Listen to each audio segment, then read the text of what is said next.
So welcome students. So in this question you're asked to find the limit. So again a very straightforward limit. Limit x tends to 0. Root of 1 minus cos 2x is nothing but 2 sine square x by root 2x. That is equal to limit x tends to 0.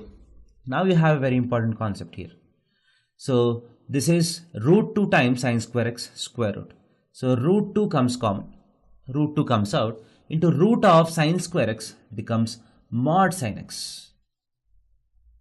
So this is the most important thing in this question. So root of sine square x is not equal to sine x. Root of sine square x is equal to mod sine x.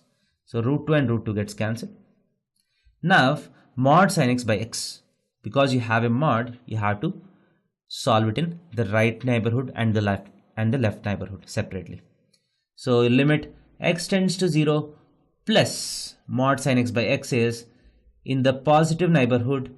Sine x is positive, so mod sine x is equal to sine x by x is equal to 1. And limit x tends to 0 minus mod sine x by x is nothing but. So if x is in the fourth quadrant, sine x is negative, so mod sine x is nothing but minus sine x by x. That is equal to minus 1. So the positive neighborhood, the value is plus 1.